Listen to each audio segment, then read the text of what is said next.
Whenever that familiar montage rolls in, you know it's the sound of the weekend, signing off politely, of course, but making way for your trusted Sunday tonic Newsline.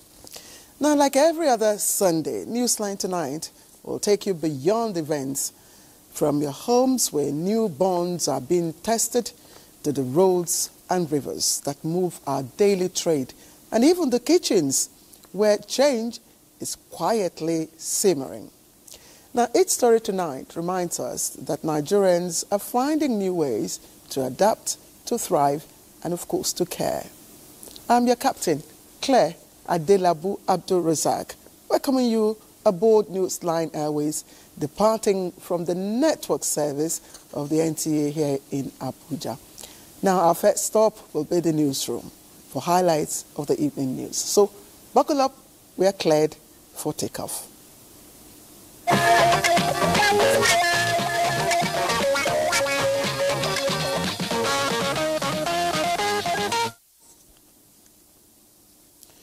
The Independent National Electoral Commission, INEC, declares Professor Chukwuma Charles Soludo of the All Progressives Grand Alliance, Abuja, winner of the Anambra State governorship election.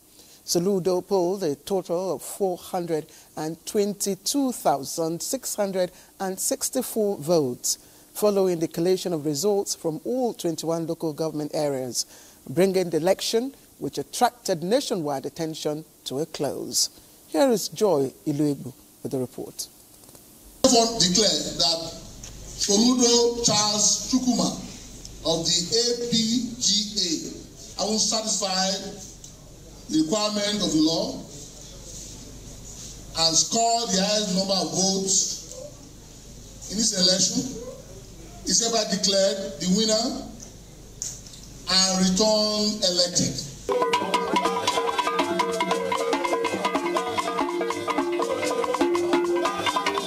Governor Soludo says his re-election is an evidence of his visionary leadership.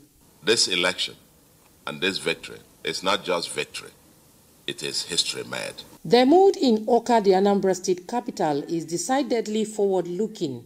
One thing I will tell Soludo is this: the expectation is higher than even before his first election. I'm happy because I see it as a reward for hard work. Meanwhile, the APC candidate, Prince Nicholas Ukachukwu, says he is not satisfied with the process and alleges fraud.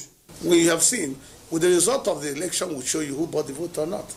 Both some, they burnt their houses, they burnt their cars, intimidated them, including my deputy governor. I want to also congratulate her for showing such solidarity and support to me. The next tenor of the incumbent governor will speak if he will match action with his promises.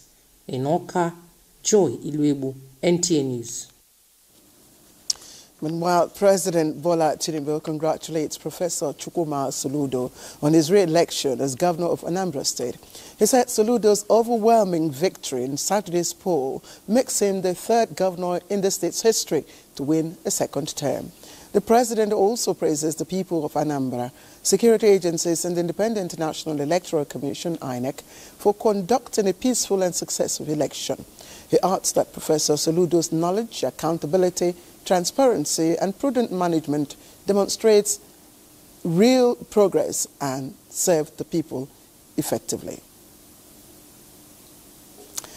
And Vice President Kashim Shettima returns to Abuja after leading Nigeria's delegation to the United Nations Climate Change Conference, COP30, in Belém, Brazil, where the country reaffirmed its global climate leadership and commitment to a green transition. In a statement, the Senior Special Assistant to the President on Media and Communications, Office of the Vice President, Stanley Nkwocha, says Shettima joined other world leaders, development partners and business executives at the Leaders Climate Summit, hosted by Brazil's President Luiz Inácio Lula da Silva. During the summit, Vice President Shettima represented President Bola Tinubu and delivered Nigeria's statement titled "The Rational Soul of Nature," calling on world leaders to recognize the economic value of nature and channel significant finance towards protecting and restoring it through predictable, equitable and accessible funding mechanisms. He emphasizes that Nigeria's renewed climate agenda represents not just an aspiration, but a solemn national commitment to preserve the planet for future generations. On the sidelines of the summit, Shettima held bilateral meetings on carbon market cooperation, aiming at unlocking between $2.5 billion and $3 billion annually in carbon finance for Nigeria over the next decade to support the country's transition to a low-carbon economy. Now, traditional rulers have demonstrated that Nigeria's cultural diversity remains a source of strength and unity in the country. The 10th coronation anniversary of the Emir of Borgo attracted prominent leaders, including the Sultan of Sokoto, His Eminence Mohammed Saad Abubakar III, and King Apoluchu of Eleme Kingdom in Rivers State. Their attendance underscored a message of solidarity, peace, and national cohesion across Nigeria's diverse cultural landscape. Chimdemma Ndubisi reports. From across the country, royals and government representatives gathered to felicitate with the custodian of culture and tradition in Borgu Emirate in Niger State, His Highness Mohammed Dantoro, as he commemorates 10 years of sitting on the ancestral throne. The Durban tells a story of history and cultural elegance in celebration of the legal luminary's decade reign, described as an era of progress, cultural harmony, peace, and unity. I pray that our bond continues to grow stronger and that together we will continue to serve our people and promote the values of peace, unity, and development. I pray Allah to continue to guide him and give him the strength and wherewithal to contribute his own quarter, to lead his own people, and to develop his own area to the best of his ability. And we wish him more years, prosperity. A man who believes in Nigeria's unity in diversity, King Apollos Chu, took the journey from Niger Delta region to the North Central State, accompanied by some members of his Council of Chiefs, in a show of brotherhood, royal bands, cultural harmony, and clear message that the traditional institution is the glue that binds the nation. Emir Obogo, who has been a long time friend with me, and he has been to my own functions, perhaps about 4 times for the other previous ceremony I've done. It's a very humble man that actually respects his value to relationship. May his days be long. May God continue his strength. There's so many wonderful privileges. Kitoro IV, May Borgu's anniversary, reaffirms that unity among monarchs strengthens national integration. Chimdemma Ndubisi, NTA News. Meanwhile, the Nigerian Supreme Council for Islamic Affairs condemns U.S. President Donald Trump's classification of Nigeria as a country of particular concern and calls on him to retract his position. At the end of an expanded General Purpose Committee meeting in Abuja, the Council states firmly that no genocide targets any religious group in Nigeria. Salihu Abdullahi Gwanara tells us more. Leaders of all Islamic organizations converged on Abuja to lend their voice on the development, which they say is like giving your dog a bad name because you want to hang it. After an engagement behind closed doors, Secretary General of the Council, Professor Ishaq Oloyede, briefs the media. We urge President Trump of the United States of America to retract branding Nigeria as a disgraced country. We are not disgraced. And rather assist Nigeria with credible intelligence, critical logistics, and human capacity development to enable the country overcome insecurity in different parts of Nigeria. And we state to the world in clear time, as members of the Muslim Ummah, as a united Nigerian Muslim Ummah, we will not be defined by this lie, and we will not accept that our country be fragmented by a foreign agenda. As a people of faith, we believe that the truth will prevail and our unity as a nation will endure. Earlier, the Sultan of Sokoto and Chairman Supreme Council for Islamic Affairs, Muhammad Saad Abubakar, urged Muslim faithful to show actions that will sustain and project unity and peaceful coexistence in Nigeria. And I believe that consultation became so important to us as the Ummah and as big partners of this great polity of Nigeria in moving this country forward. The council appealed to the media not to break the country while trying to break the news. In Abuja, Salihu Abdullahi Gwanara, NTA News. Now, in other news, the National Primary Healthcare Development Agency, NPHCDA, has commissioned 80 revitalized primary healthcare facilities and handed them over essential medical equipment to the Kogi State government to enhance healthcare delivery. Now, Dr. Muyi Aino, Executive Director and CEO of NPHCDA, joined Governor Ahmed Usman Ododo to inaugurate the upgraded facilities as part of the World Bank-supported Impact project aimed at expanding access to quality, affordable and reliable healthcare across the state. Dr. Aina applauded Governor Ododo for his visionary leadership and commitment to improving healthcare and lauded the state's health team for their dedication and professionalism. He reaffirmed NPHCDA's continued partnership with Kogi State, expressing confidence that sustained investment in primary healthcare will boost health outcomes and drive national development.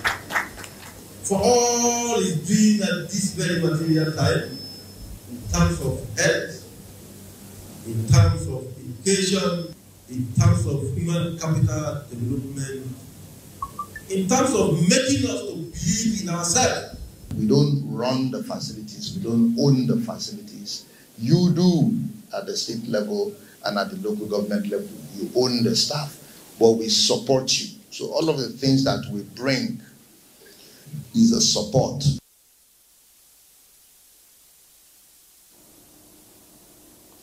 All right, that was the CEO of the National Primary Healthcare Development Agency in Kogi State.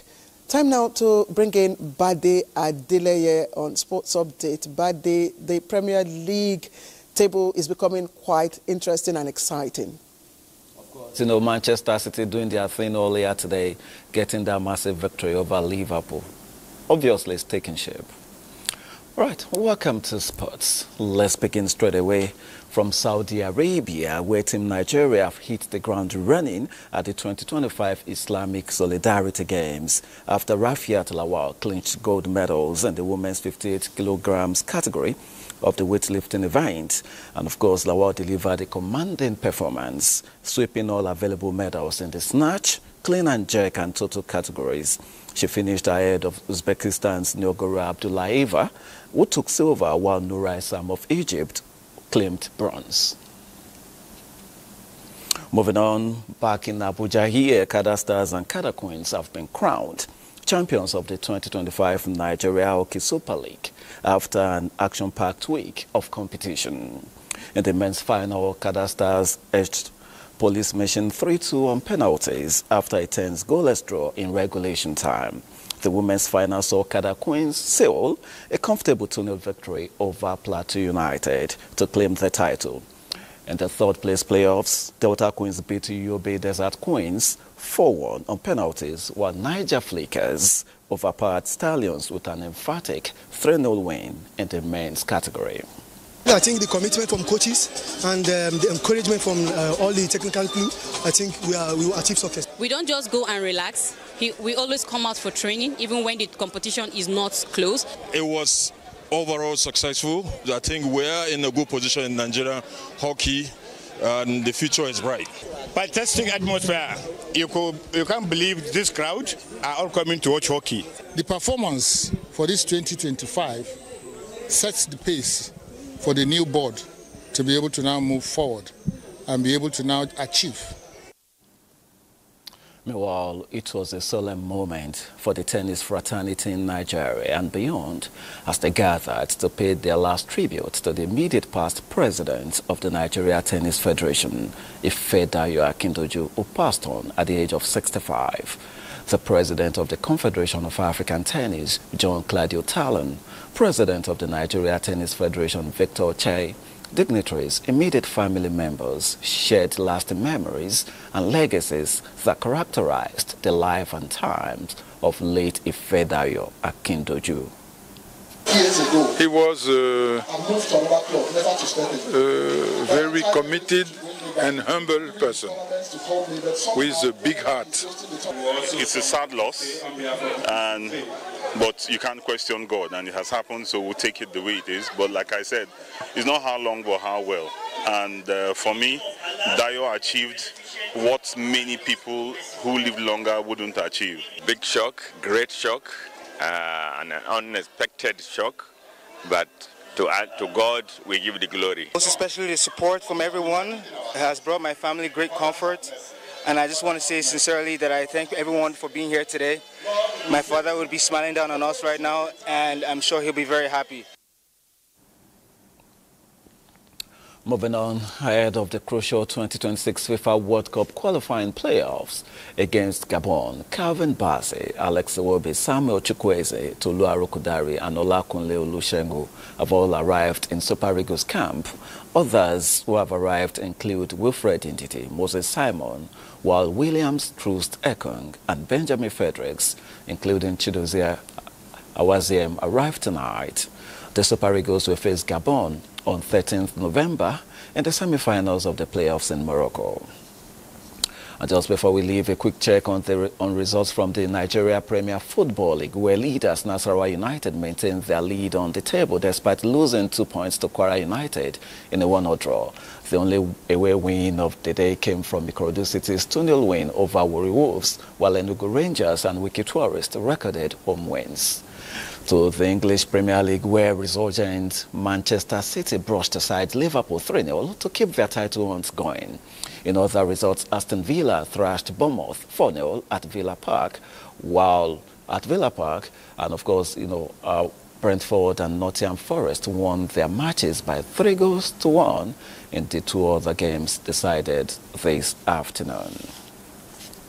And that does it tonight on Sports. Let's now return to Claire. Everybody, football can sometimes be very humbling. I know Liverpool fans weren't expecting what hit them this evening. Yes, same with Arsenal fans that saw the draw on Saturday. That's savage.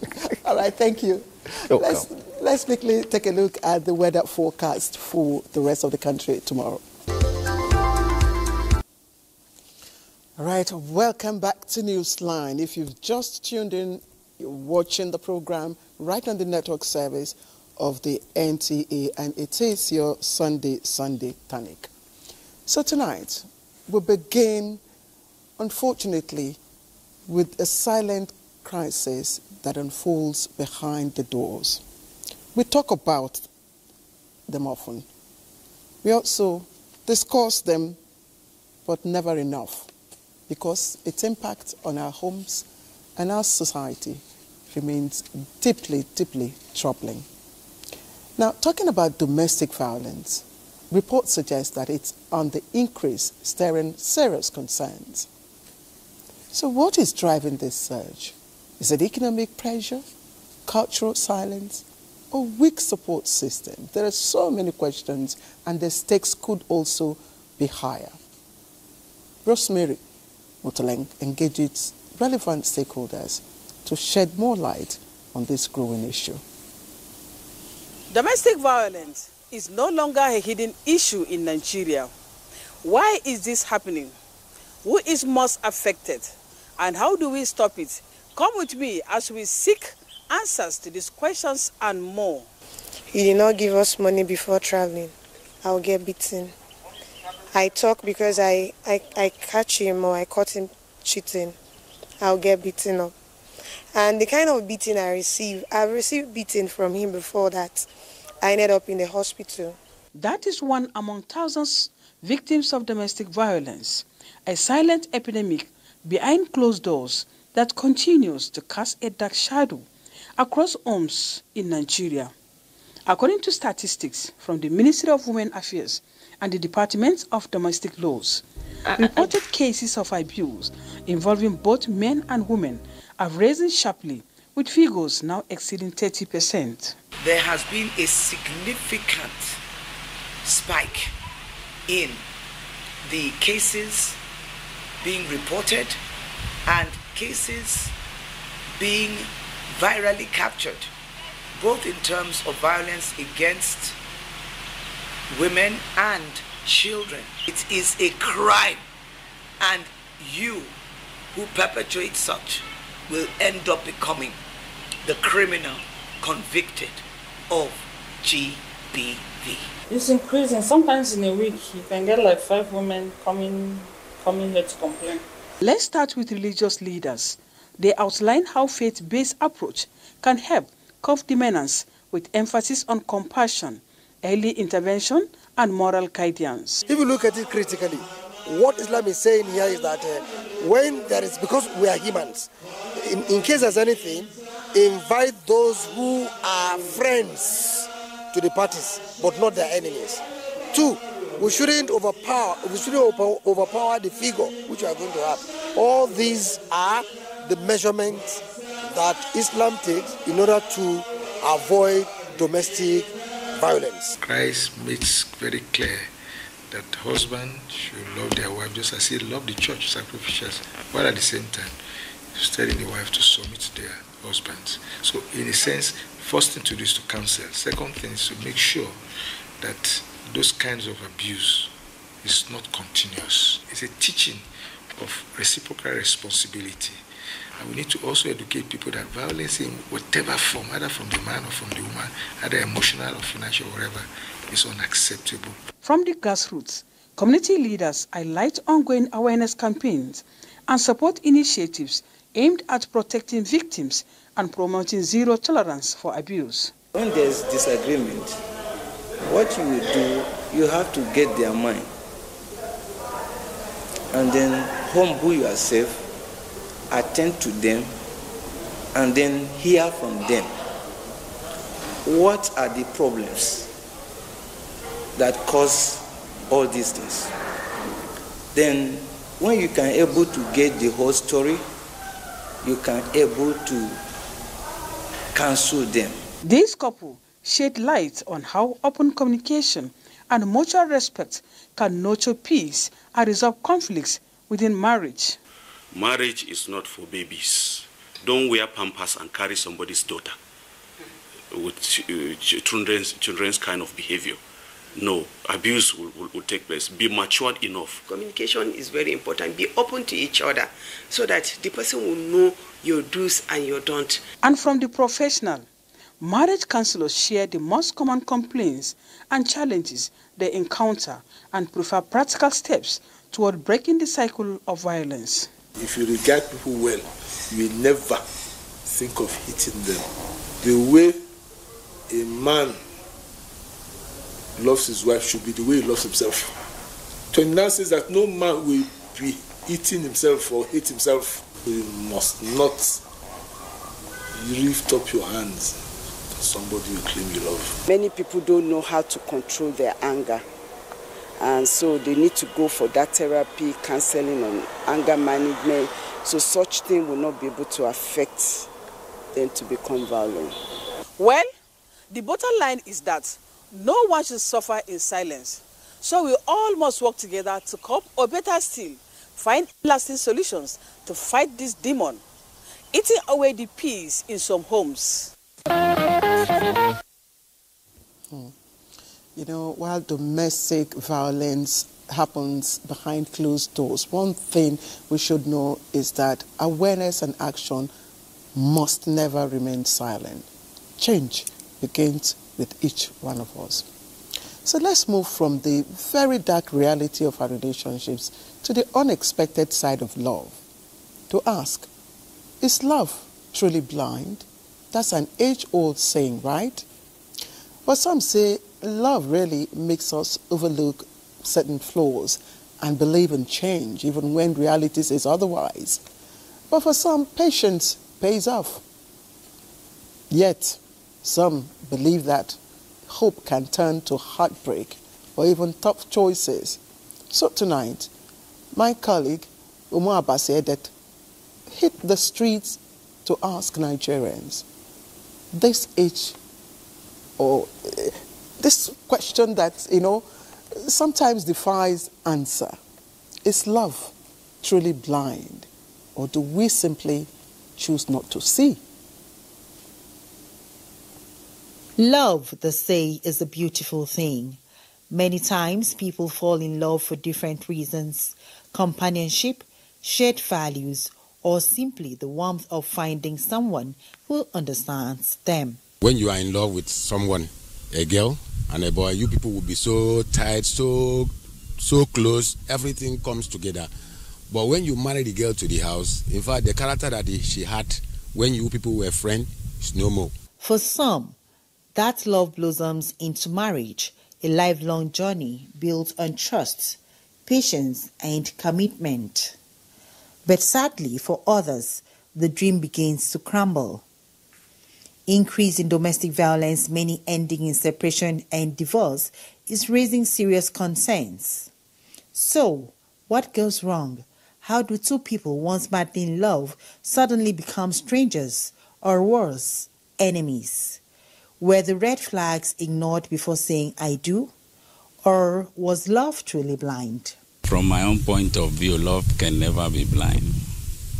It's all about what you want. A young man keep company with a street girl. What do you expect at the end of the day? So love is not blind, it's what they wanted. Say that love is blind, it means that if your partner offends you or wrongs you, you will just close your eye, you won't say anything about it, and that will not, help your relationship. If you know your partner beats you, you have no business going into marriage with that kind of person, except and unless you have resigned to feel that this is what I will face until I die. To help understand the emotional and psychological shifts that happen in relationships, we spoke to psychologist and marriage counselor. One of the biggest questions remains: how do couples lift the veil of love's blindness and see clearly before taking that big leap? Fall under what we call personality problems, and they get worse with age. So if you get into that relationship, tendency is that person will, that condition, that experience will get worse. It's not likely going to change. People don't change like that. No, they don't.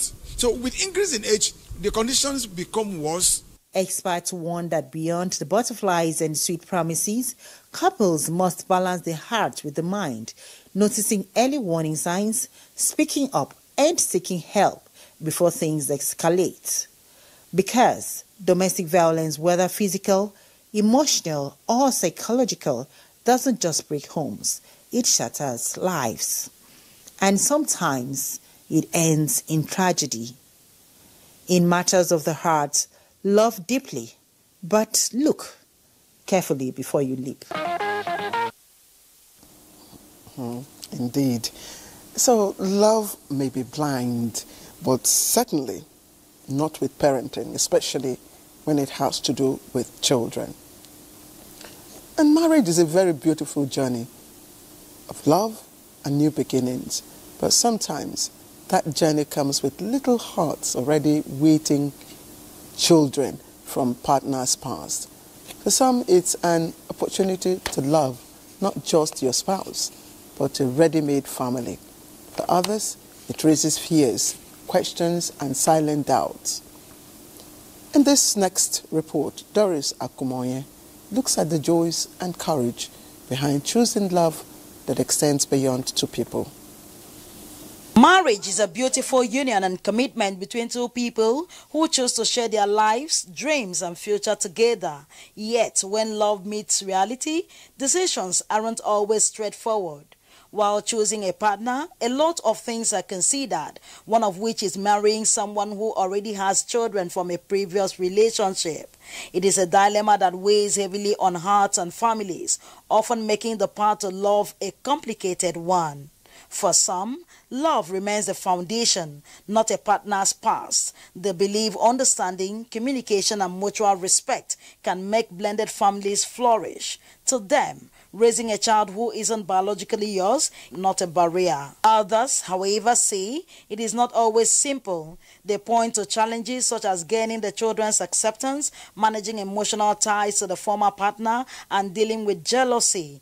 Issues they believe can threaten peace and stability in the new home. She's a human being like me. She's a woman like my mother.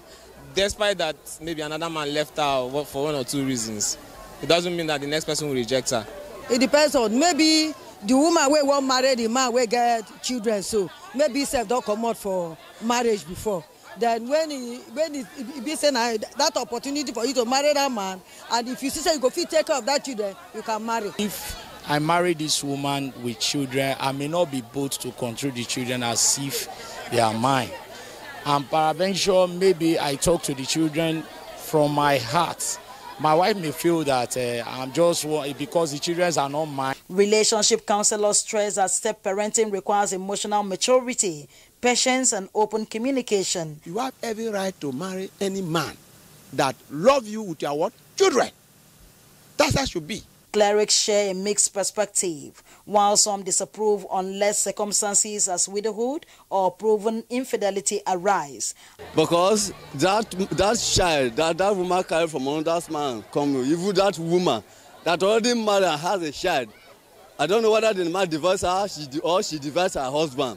So Islam permits it correctly, because during the time of the Prophet, may the peace and blessings will Allah be upon him, the companions that were with him, a lot of them lost their wives at the cause of war, and many of them were married. At the end of the day, choosing to marry someone with children is deeply personal. It calls for maturity, empathy, and a heart willing to embrace not just a partner, but their history and the young lives connected to it. Whichever path one chooses, one thing remains clear: love may start a journey, but wisdom, patience, and understanding sustain it.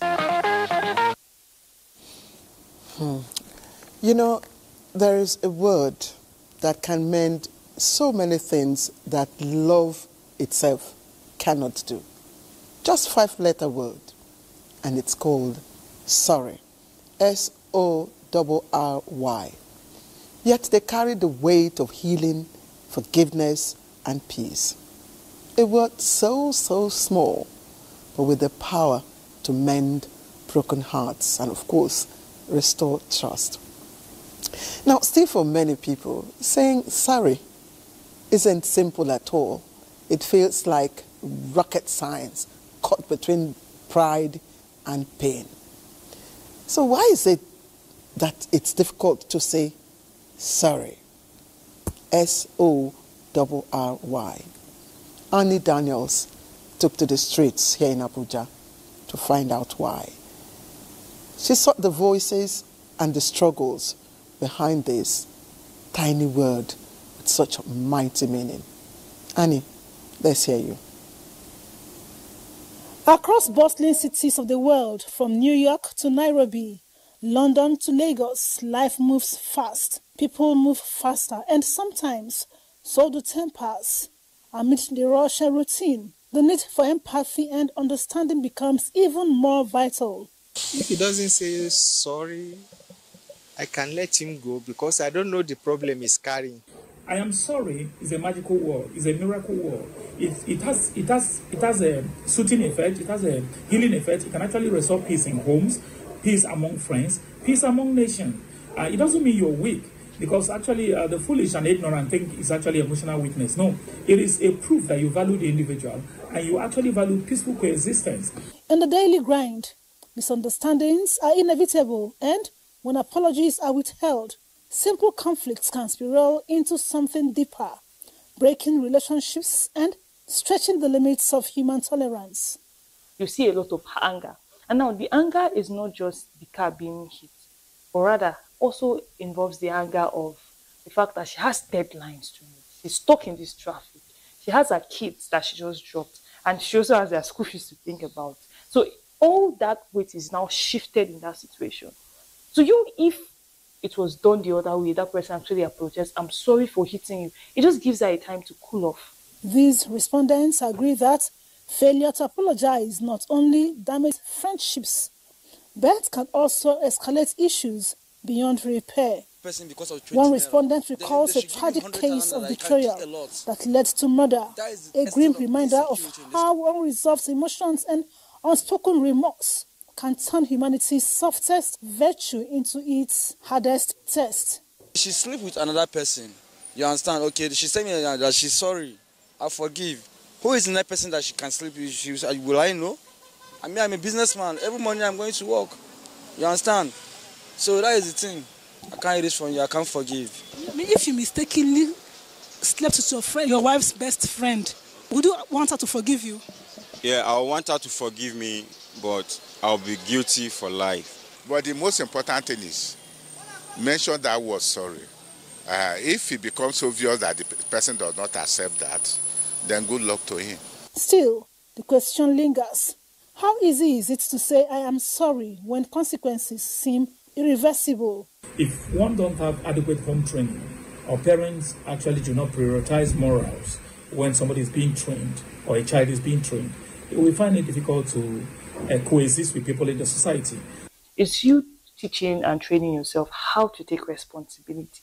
That, okay, I acknowledge that I am the cause of this distress that this other person is experiencing, and I take responsibility for it. So it's you practicing accountability, and that takes a lot of courage and it takes a lot of discipline to do that.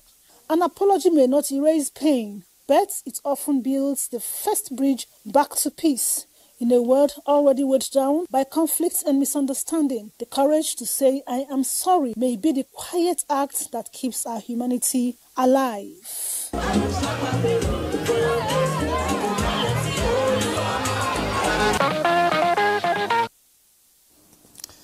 Thank you. Sorry.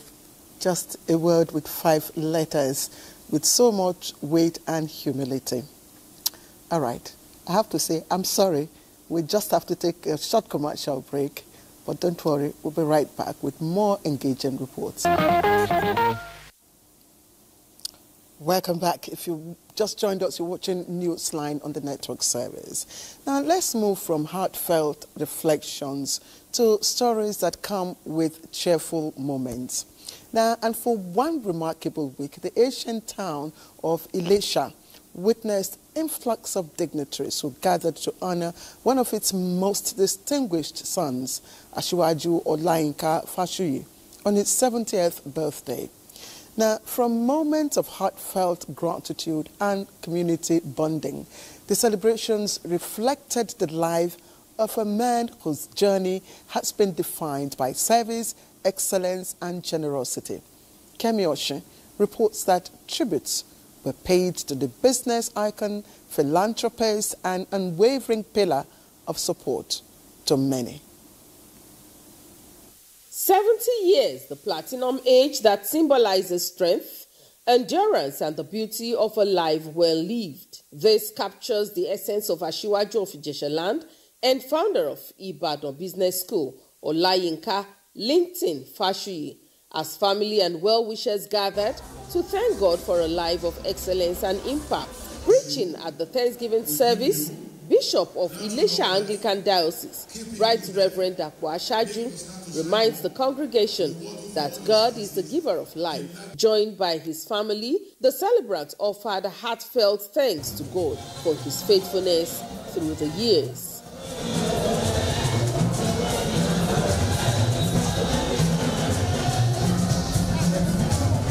The Almighty God has been merciful in allowing me to see and witness the septuagenarian age. So to that, I give glory and adoration to the Almighty God.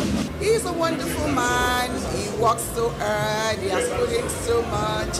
And I wish him the very, very best at this time. With the diaspora, he has brought them all together. That they all now contribute to everything that we are doing here in Ijeshaland. He has initiated and led the funding of so many development programs in Ijeshaland. To his children and associates, Asiwaju Fashuyi remains a mentor, a visionary leader and community builder. His life has been in different seasons. He's gone through the point of building his business, and now he's at a point of legacy. Dedication and the amount of sacrifice that he puts in on a daily and on a weekly basis to prosper in his community is just very inspiring. Really learned from him is how to balance everything really well. He's a family man through and through. He has taught me that no matter how much you have, there should still be something for you to share around. Even when he was small in the school, he has been a star, even from then. He's a Nigerian in the true sense of it. He's a man who has made friends across the divide. He's a man who's impacting meaningfully on humanity. The week-long 70th birthday celebration featured public lectures, educational material distribution, a guest house donation to the church, and a book launch in his honor. I've come to find out that it's one Nigerian who is unique in all ramifications. The festivities climaxed with a grand reception where a juju legend thrilled the guests. At 70, Asiwaju Olayinka Linton Fashuyi stands tall. His journey, a platinum testimony of grace, gratitude, and service to humanity.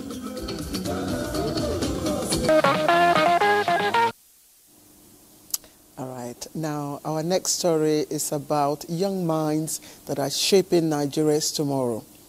25-year-old Shamsuddin Jibril is one of such.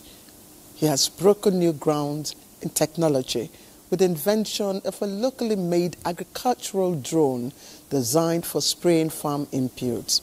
Now, he's a graduate of aerospace engineering from the Air Force Institute of Technology. Now, Shamsuddin's innovation aims at reducing the health risks farmers face when using conventional spraying machines. And Kim Gott reports is presented from our studios.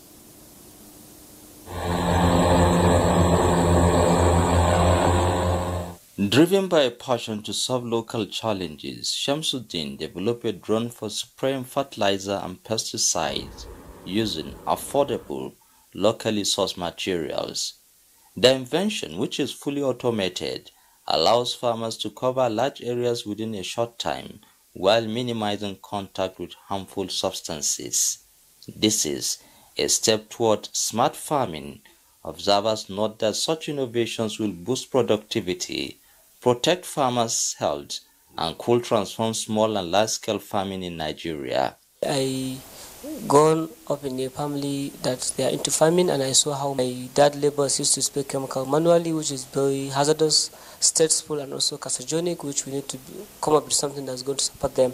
Since I'm into this innovation, why not if we eliminate that manual spraying, for them to start within this local agricultural drone, so that it will protect them from inhaling chemical that will lead them to have respiratory problems like the heart diseases, kidney diseases.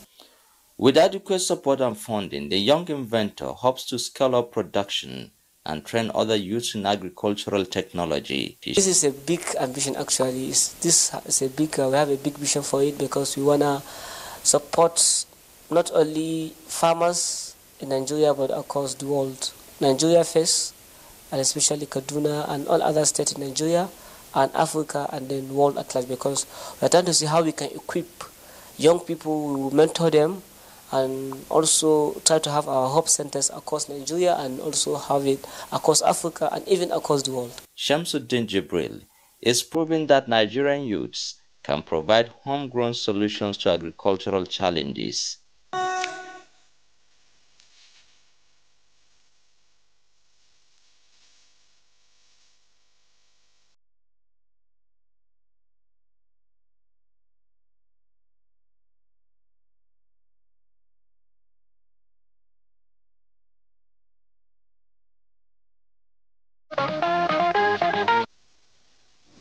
Wonderful, wonderful. Now, talking about innovation, I mean, the world today is becoming smarter and smarter. Today on our roads, you get to see slick cars with leather seats, keyless ignitions. What? Computer-controlled engines. All, of course, are symbols of technology and luxury. But when these marvels of innovation break down, who brings them back to life. Chinyere Okoye hits the streets of Umuahia to meet the unsung heroes keeping these machines moving. With dusty faces, grease-stained hands, and sometimes torn clothes, they bend under the hoods of vehicles worth millions. To many, they may look rough and unrefined, but behind that roughness lies a skill that keeps the city's wheels turning. The cars are modern, the mechanics are traditional. The engines require software diagnosis. They rely on screwdrivers, spanners, and instincts on over years of experience. Yet, somehow, they get the job done. A mechanic does not have to be educated to understand skills. And that's why we lay emphasis on skills development. When you go to an auto mechanic person, all you do is believe he will do the right thing. And for these sophisticated vehicles coming out today, he puts a question mark because there is no formal training. When you give them to do, you find out that they will do it well and you get a result. They have been here like over 6 years, learning both in theory and practical. So this place there is their own school. They are well trained by their own master, who also got his own training from somewhere. Any type of fault, both electrician, panel beater, with the work I'm here. If customer call, I would like work motor for them now. For these mechanics, each car that drives out in perfect shape is a personal victory, a proof that knowledge isn't only found in classrooms. But how do they truly cope with the growing influx of smart vehicles? It's just my own knowledge as a mechanic, and I use my own knowledge that God gives to me to make it easy for myself. All this oxygen sensor, engine sensor, gearbox sensor, whatever, all those sensors. So then when they find it out, so I am one there, my mechanic. Before you lose, you first of all store the car. Install the air, go to through the time and through the bed, how you take lose it. You understand? In the same ecosystem are spare parts dealers, the link between mechanics and the machines. They too face their share of challenges, from sourcing the right parts to meeting the demands of evolving car models. The challenge we are having now is the economic part of it. You know how the country is now. For example, now, exchange rates, as the business is going, they are changing. As they are doing their own, we are here to research on our own to know, to be in update, because that is what people are calling it, so that we cannot be out of the market. As the technology is growing, we're also growing. For us, that know that there's no need of staying in one place. Experts believe that for Nigeria to keep pace with modern vehicle technology, investment must go beyond importation to the people who maintain and repair them. Training programs, modern diagnostic tools, and partnerships with manufacturers could empower these ingenious technicians who are, in their own way, engineers without certificates. The mechanics will continue to prove that knowledge isn't just in machines, but in the minds and hands that keep them alive. All right, now let's turn our attention to the backbone of our local commerce. Don't get me wrong, I'm talking about the engine that is powering our local logistics sector. And the issue with this story starts with its name. Sometimes I also wonder myself whether is it way-bill or weight bill? But beyond the spelling mix-up, the system has become both a lifesaver and, in fact, I don't know what to say, but way-bill business has grown into a very quiet logistics revolution here in Nigeria. It was born out of necessity, powered by relationships. From the farmer in Jos to the retailer in Lagos, millions depend on it every day. Our correspondent Charity Ashiki unpacks how this informal system keeps Nigeria's trade wheels turning and turning. Long before digital delivery platforms transformed commerce, Nigerians relied on a simple, trusted system to move items across distances from yam tubers and grains to clothing, documents and personal packages. The driver heading to your town could deliver your goods safely and swiftly. What began as a community-based trust and practice soon evolved into a nationwide informal logistics network connecting motor parks, traders, students, workers and families across states. Awe Sali and Sam Ogwede are entrepreneurs resident in Lafia, the Nasarawa state capital. For more than a decade now, they have relied on the use of Waybill to connect with their clients across the country. I prefer doing the Waybill instead of going all the way to just it will ease my transportation, so I don't have to go by myself. Instead of paying 15,000 to Kano, you pay 5,000 and send your message. Waybill service has become a lifeline for many, just like Awe and Sam.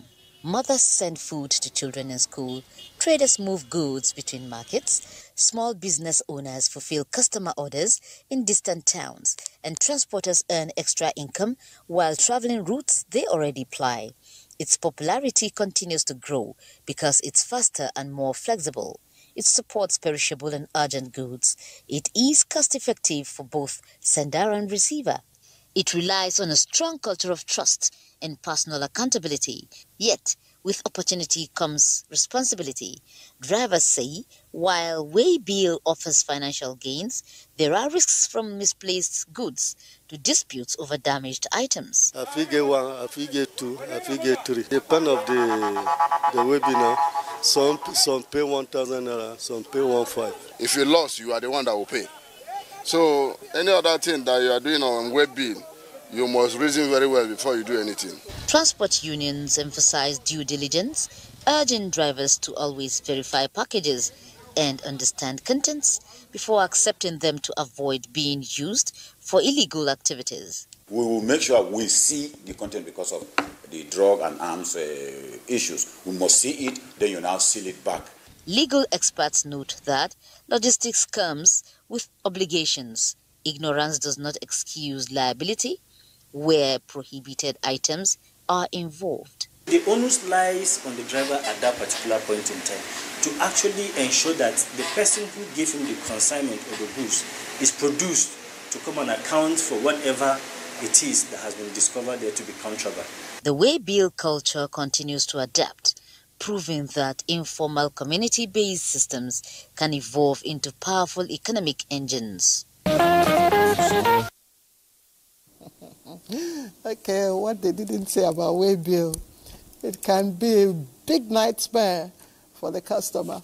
Anyway, thank you for bringing that report to us. Now, nothing beats the joy that comes with walking down the aisle, with your spouse for a new beginning.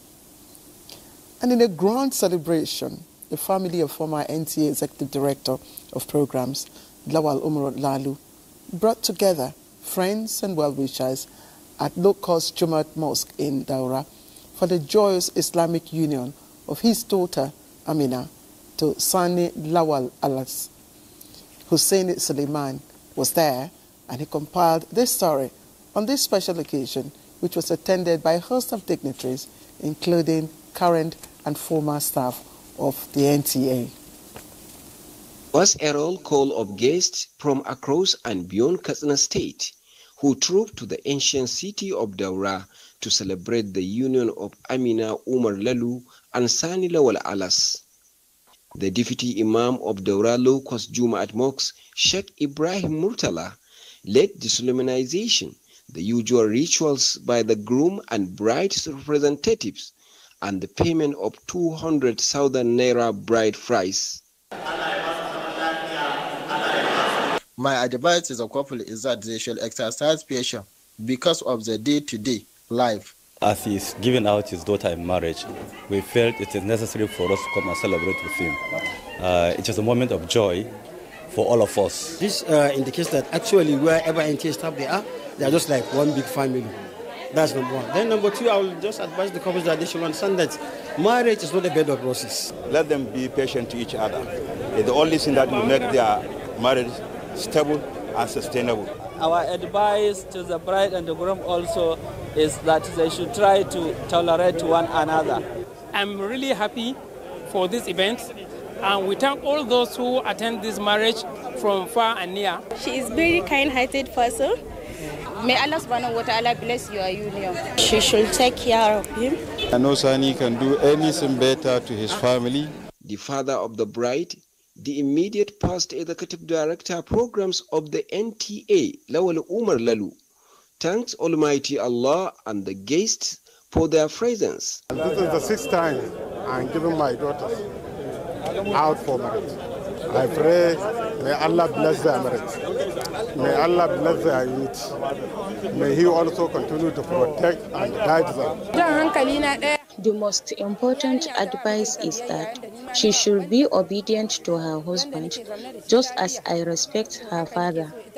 And we are living peacefully up to now.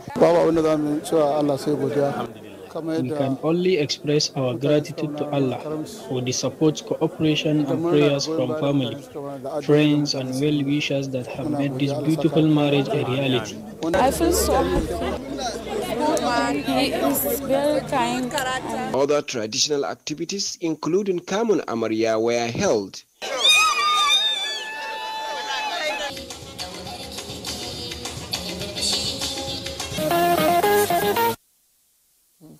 Congratulations to the celebrants there. Now, from that joyous occasion, there's again, I have to say, I'm sorry, we have to take another short break from this storytelling. We'll be right back. All right, welcome back. Let's now turn our attention to something much more serious that could be life-threatening, and it's a bite that is usually on our plate. Now, I'm talking about beef. It is loved by many for its protein value. But in some of our open markets, there's a growing concern there, and it's all about the use of chemical preservatives to keep flies away. Now, unaware of the danger, many consumers buy and, of course, eat this meat daily, risking their health.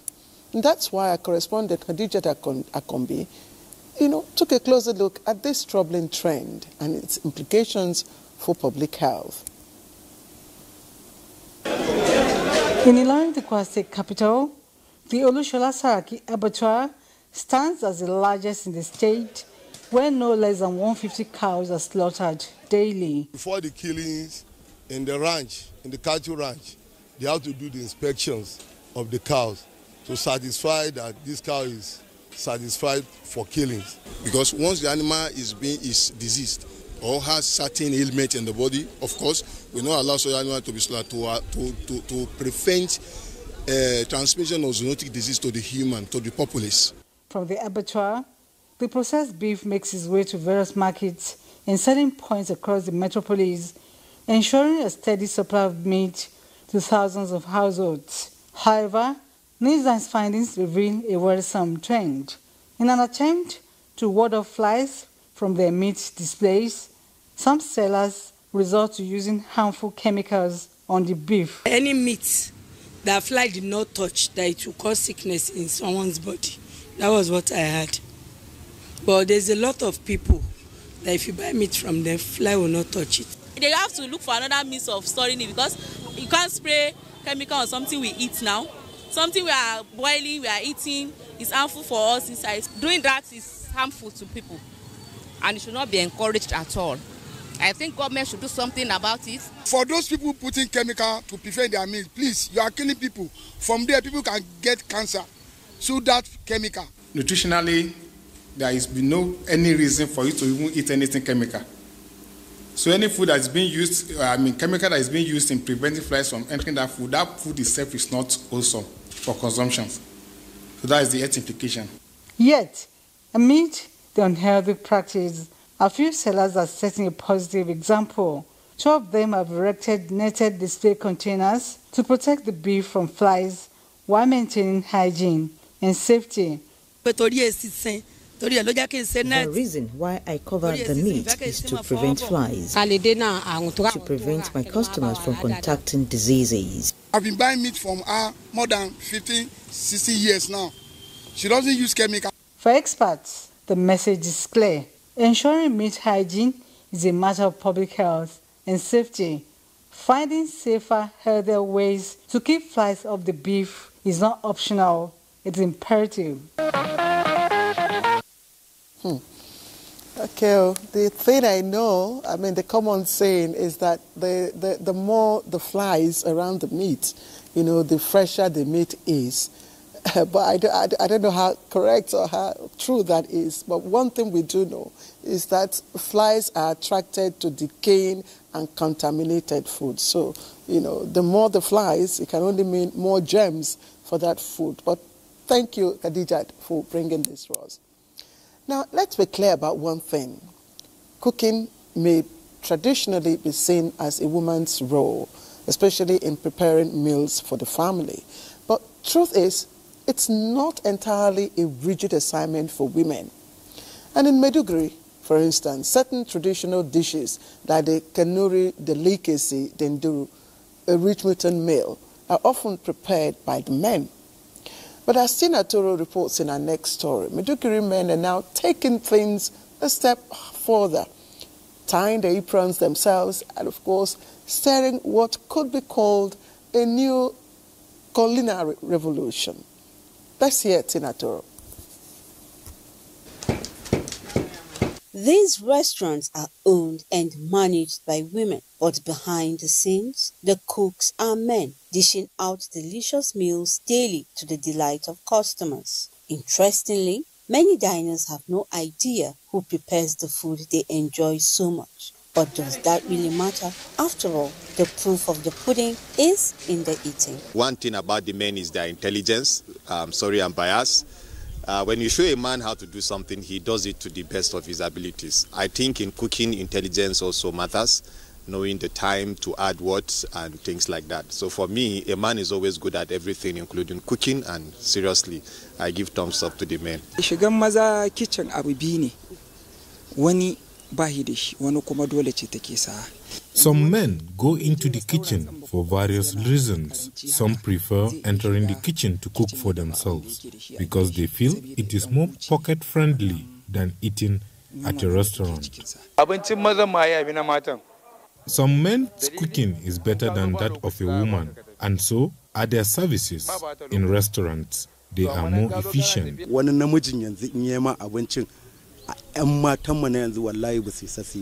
Men of today cook better than women. Our mothers were better cooks than most young women of today.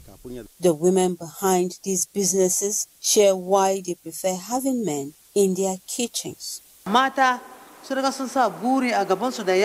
prefer to work with men because they are more hardworking and consistent. The young women are very lazy and unstable and prefer to go after men for quick money than put their talents to good use. They also speak about their experiences. When I opened my restaurant, I started with the young women, but they didn't last up to 2 months. But the men have been with me for more than 5 years. The men are more hardworking than the women. They do virtually everything in the restaurant. They make the job easier.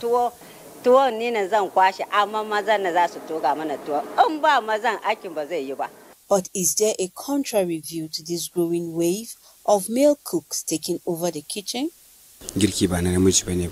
Cooking is exclusively for women. The kitchen is not a place for men.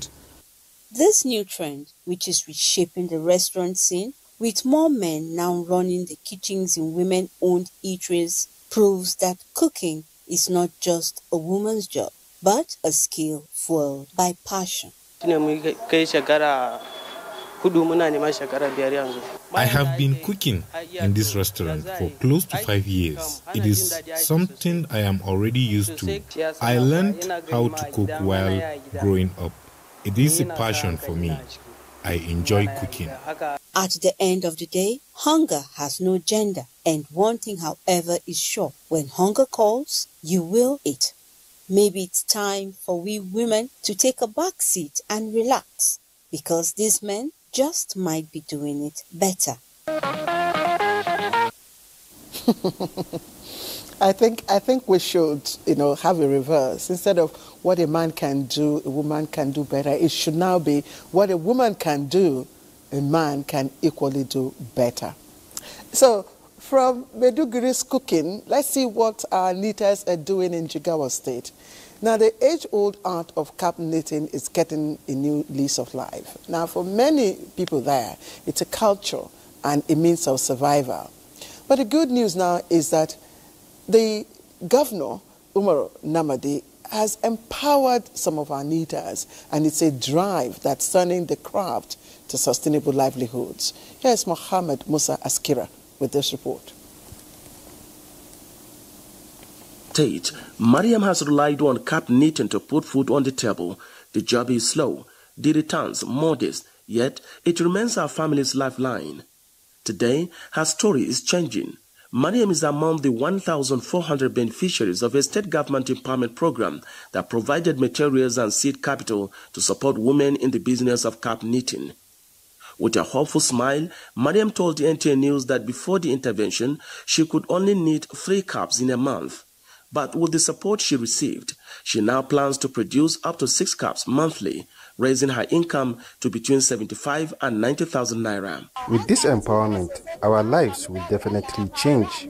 We are grateful. This means more food on the table, school fees paid on time, and a brighter future for their children. Governor Umar Namadi, who flagged off the program, says it is part of his administration's 12-point agenda aimed at lifting 10,000 indigents out of poverty every year. He also unveiled plans to establish a northern cap knitting hub in the state, designed to modernize, enhance, and expand the trade beyond Jigawa's borders. Create a cluster and create where they would, a woman has finished knitting her cap, she will come and bring it and that cluster, and we'll be able to create a market for them outside Jigawa State. Now, so that at least even beyond the shore of Nigeria, so at least this business will now thrive and will become a very serious business that people will now see it as an industry. The slogan of this administration, part of it is, let's use Jigawa State money in Jigawa. So we are here empowering our own local businesses, small entrepreneurs, big entrepreneurs and medium ones, so that they can come up there, we can consume what we are producing. These women have not only contributed to the preservation of cultural identity, but have also created livelihoods, empowered themselves and uplift entire communities. For women like Mariam, it is not just about making caps. It is about knitting together dignity, self-reliance, and hope. Indeed. Now, honoring the departed, it's more than just a rite. It's actually a coming together of culture, community, and of course remembrance. And that played out recently when the remains of Felicia Emeje, mother of the Director General, Nigerian Natural Medicine Development Agency, Professor Martin Emeje, was laid to rest amid glowing tribute. Now, Michael Abuja reports that the funeral was held in her hometown, Iga Alamoboro local government area of Kogi State.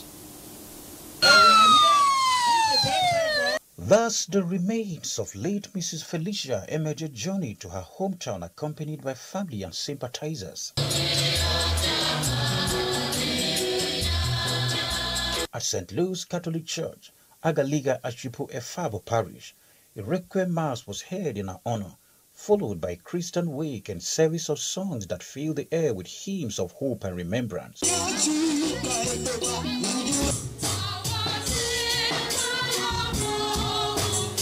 At St. Matthew's Catholic Church, Iga Agala, the parish priest, Reverend Father Wilfred December, urged all to live righteously, saying that only then can one triumph over death. In every death, there is life. It is appointed unto man to die once, and after that, judgment. Sympathizers describe the 73-year-old matriarch as kind-hearted, hardworking, and deeply devoted to her family and faith. Prof has just shown us another side of himself. You know, that some of the things we have seen in him is a result of upbringing that is sound, that is religious, and that is consistent. From the success her children have recorded, she lived a fulfilled life. We pray that her soul will rest in peace. It's a thing of joy for children to bury their mother. We remember for proper counseling. We remember for empathy, because she feels for you. Her son, Professor Martins Emeje, Director General of the Nigerian Natural Medicine Development Agency, and his siblings say their mother's legacy of love and diligence will remain evergreen in their hearts. I remember Momsi for sacrifice, commitment, loyalty, dedication, contentment. That's what I remember my mother for. My late mom, I will remember her for love. The habit of loving somebody and true love, genuine love. That is what I've learned from my mother. Late Mrs. Felicia Emeje passed on at 73. She is survived by 8 children and many grandchildren. And as we begin our descent and taxi gently back to base, remember this: having faith in the unseen God is a bit like trusting your life to the pilot of an aircraft. You won't see the controls, you won't see the instruments, but you hope they know what they're doing. So faith, in a sense, is a daring confidence. But here's my 2 copper piece for the week. Little drops of water make a mighty ocean, but yet no single drop ever brags about the flood.